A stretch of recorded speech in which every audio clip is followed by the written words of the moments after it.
Hi guys, welcome back to Sin and Tonic. Lovely to see you again. Today's true crime story is about George Haigh, aka the acid bath killer. So let's go. Sin and Tonic! Yet another story of fraud and greed. These greedy boys. God, that's nice. As always, the dog may fart or snore. Just ignore that. Let's start at the very beginning. George Haigh was born on the 24th of July 1909. For the purposes of the video, I'm just going to call him John. No, that's too friendly. Haigh. He was born in Stamford in Lincolnshire to a John Haigh and his wife Emily. And then he grew up in a village called Outwood and he lived there for the next 24 years of his life. The family were members of the Plymouth Brethren and they were very strictly, fanatically religious. They believed that the Lord was always watching and that the world was generally evil. Fun times. And Haigh did describe his own childhood as bleak and lonely, which is a shame. The only form of entertainment for the family were Bible stories. There was no participation in sports or anything else that would be fun in any way. And the family kept themselves to themselves. His father erected a really tall fence around their property to keep the prying eyes of everyone else out. Only the Lord is watching. His father sounded particularly fanatically religious. He had a blue mark on his forehead, a birthmark or a large mark on his forehead. And he told his son, John, that this was because he had sinned as a child. So he'd been marked with this blue mark on his forehead because he was a sinner. And that the same thing would happen to John if he sinned. Now, this kind of backfired a bit because John was smart and John, at some point in his childhood, obviously, like many other children, told a fib or did something wrong, got himself into a little bit of trouble and no blue mark developed on the forehead. So he thought, I'm invincible. Da, da. Dun, dun, dun. Haigh claimed that in his childhood he suffered with really vivid, nasty, horrible dreams, mainly religious dreams, things like trees that would like turn into crucifixes and bleed and all these horrible things. I'm not surprised if your only form of entertainment as a child is Bible stories, your parents are fanatically religious and they tell you all of these stories to scare you and things about sinning and blue marks on your head. Yeah, I can imagine that your nightmares are pretty religious and heavy. Poor kid. As Haigh grew up, it was evident that he was a very smart kid. He gained a scholarship to Queen Elizabeth Grammar School, where he did really well. And then he gained another scholarship to Wakefield Cathedral, where he was a choir boy. Music seemed to feature quite heavily in his childhood. He stated that he enjoyed going to concerts and things like that, but he enjoyed music and he was obviously very talented to then gain the scholarship to go to Wakefield Cathedral. When he got older, he tried his hand at insurance and advertising, and he did an apprenticeship with a motor engineering company. So he was a smart cookie, Haigh. In 1934, Haigh stopped attending the family church and he met a woman called Beatrice Hammer. They hardly knew each other and yet they married very, very quickly. She wasn't very sure about this. She was like, oh, I don't hardly know you. But she went for it anyway. Haigh was really charming and had the gift of the gab. So she ended up going for it and they did get married. They lived with Haigh's parents for the duration of their short marriage until Haigh was arrested later that year for fraud. Naughty boy. Unfortunately, while Haigh was in prison for fraud, his wife Beatrice gave birth to a baby girl and she gave that baby up for adoption. This made Haigh's very, very religious parents really unhappy. And they, from that point onwards, they disowned Haigh. After serving some time in prison, Haigh moved to London in 1936. This is when he met William McSwan. He was a wealthy owner of amusement arcades. He had it all going on. And Haigh wanted a little piece of that lifestyle. Haigh started to pretend to be a solicitor. So he set up offices in Hastings, London, and Guildford. He would sell fraudulent shares of deceased clients of his for less than market value. Again, naughty boy, but not so smart, because he misspelt Guildford. I mean, who's smart now? He misspelt that word on the header of his letters, and somebody was just like, you wouldn't make that mistake. Like, he's a solicitor, what? And then he got caught again for more fraud. So he keeps on making these like mistakes. He's now in prison, and this is when he serves 4 years in prison. And he realises while he's in prison that a lot of the times that he's sort of like getting caught out and things are because he's leaving the people alive, the people that he's committing fraud against or on, he's leaving these people alive. So he's like, this would go a lot smoother if they were like out of the picture, wouldn't it? So he's got 4 years in prison. This is when he decides to look into how he would sort of get over this problem of having witnesses.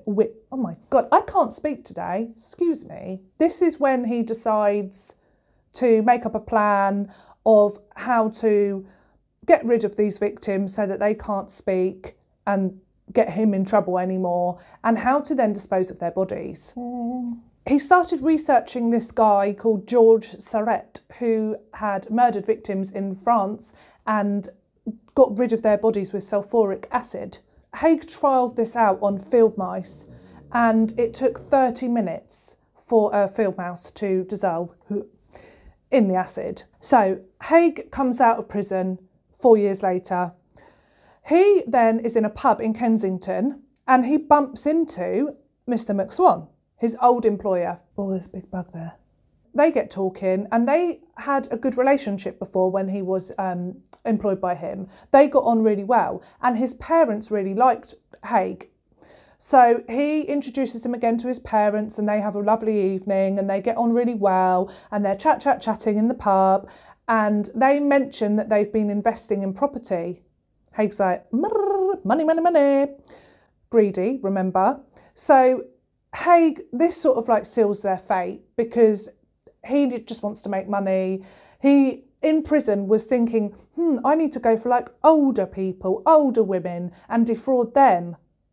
So this was his plan. So his brain is always on the tick, on the go, trying to think of ways to con people out of money, this and that. He's a fraudster through and through. So they have this evening. William McSwan mentions that he collects the rent for his parents, for their properties and the such. And he's got quite a snazzy lifestyle going on. Like, he's successful, he's living it up. Haigh's like, again, I want a piece of this. Always chasing. Doesn't make you happy. On the 9th of September 1944, William McSwan, unfortunately, becomes Haigh's first victim. Haigh said that he was thirsty for blood and all of this because he tried to plead insanity later on. Effectively, he bomped him on the head and slit his throat. Then he found a big old barrel, put McSwan's body into that and filled that with sulphuric acid. In his confession, he said that once the body was submerged in the acid, it overwhelmed him, and he felt really ill, and he had to take himself off outside. Then he came back, he covered the barrel, and then he went home. The next day he goes back to his workshop, and the body is just liquid slush, sort of a lumpy liquid slush. And that's when he then tips it down a drain. Haigh then obviously had to explain to McSwan's parents where he was, because he's just disappeared down a drain. So he obviously didn't tell them that. So he said that he'd gone off to Scotland to avoid being called up for military service. And this is when Haigh stepped into McSwan's shoes, if you like. He started collecting the rents for his parents and doing all of these things that McSwan was doing before, having a little taste of his life, if you like, for a while. But this wasn't enough for Haigh. This is a running theme with these stories. It's never enough. Oh, just be happy. So he started to think about this, and he was like, if they weren't in the picture, I'd be getting all this money from all these properties. This would all be mine. So we can see where this is going, can't we? He invited McSwan's parents to his home, his basement, and said that McSwan had come home from Scotland and he was there to visit them and to see them. They had previously to this started to get a bit suspicious because they were thinking the war's nearly ending, he should be coming home, he's not home, what's going on? And this led Haigh to think, this is all coming to a head, I need to end this. Obviously McSwan's gone, he's down the drain, he can't come back, he's not coming back from Scotland.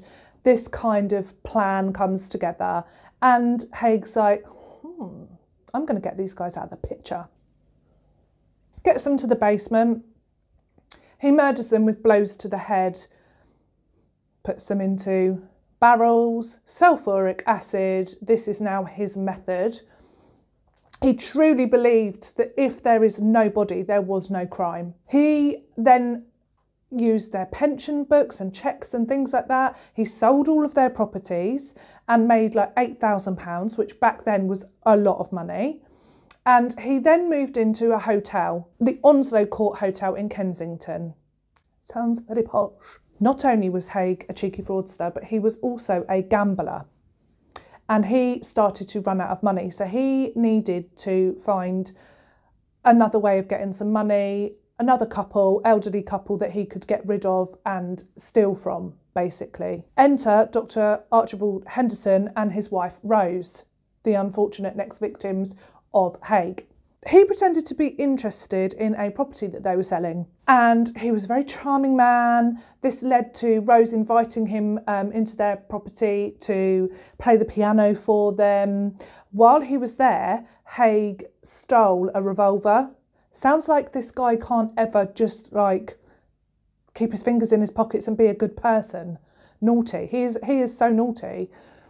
So he steals this revolver. Where are we going with this, you ask? He rented a property on number 2 Leopold Road in Crawley.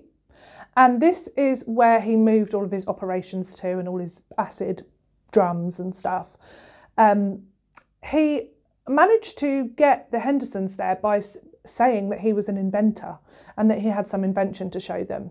And when they were there, he shot them and then got rid of their bodies in the acid baths. He then forged a letter from them and sold all of their properties and estates and took all of their money, which again was about £8,000, so loads of money again, and he got rid of everything other than their dog and their car. Poor dog. This all happened a long time ago, and it sounds like it was just so easy back then to basically be whatever you wanted to be. Oh, I'm a solicitor. Oh, I'm a doctor. Like if you sort of had the gift of the gab and you looked the part, you were that. So it was a really kind of good time to be alive. If you were a fraudster, you could just be whatever you wanted to be. So annoying.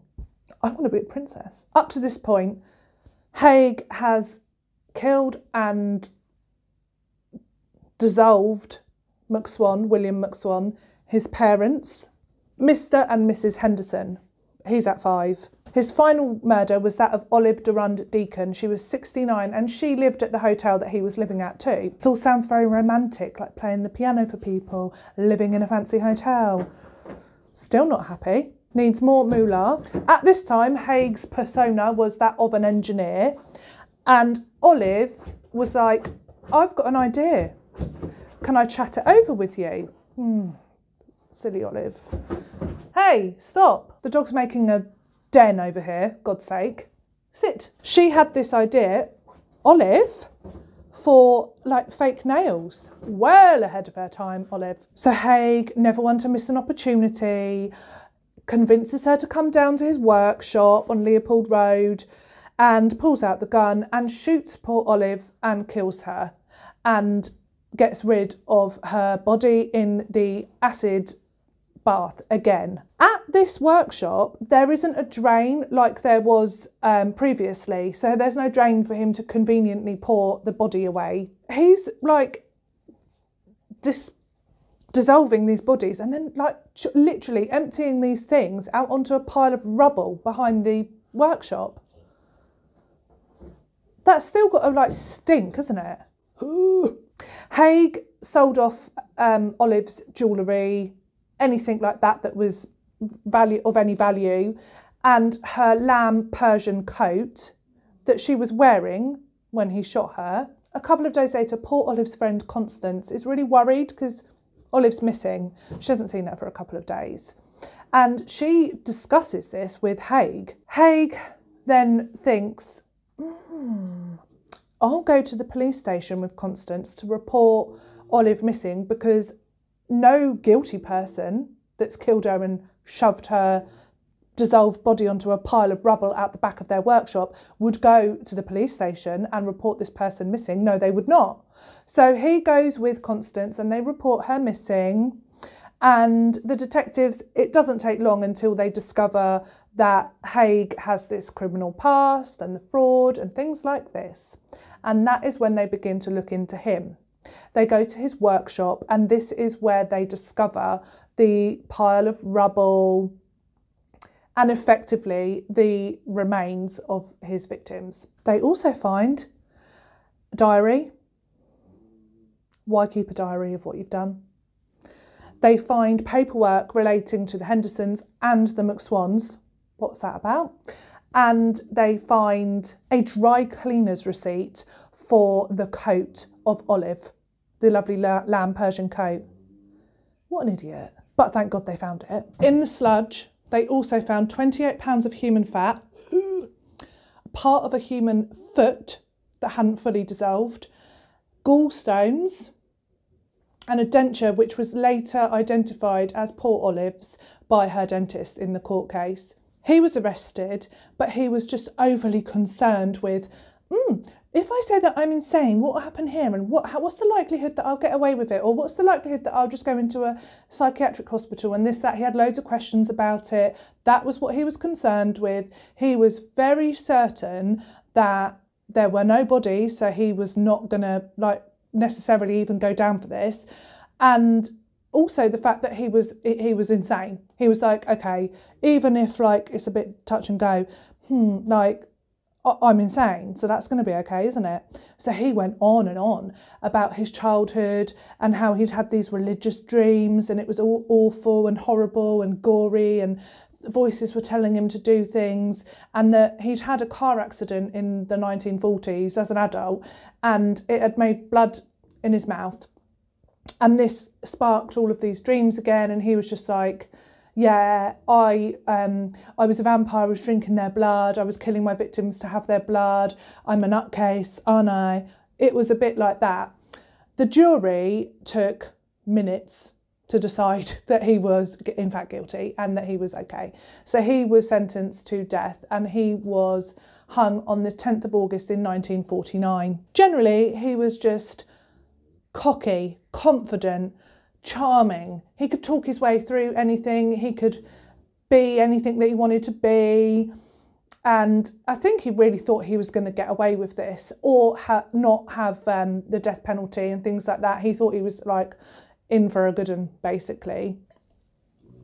Ultimately, it's terribly sad for his victims. He killed 6 people, although he did then also confess to 2 further murders. Sounds like he was really blabbing his mouth off because he really didn't think that he was going to get in any sort of trouble or really bad trouble for what he'd actually done. Police officers and people that were around him at the time just said that he showed no remorse. He was just always yakking on about it. I will put in the description box below the gin that I've had today and also the tonic, which I must say was delightful. Today's tonic was Breckland Orchard Elderflower Posh Pop. Highly recommend. Really lovely, really light, really complemented the gin really nicely. And in a nice bottle. So I'll pop that in the description box down below. Thank you for joining me again this week for another story. I would love it if you could join me next week for another true crime story and a glass of gin. Bye!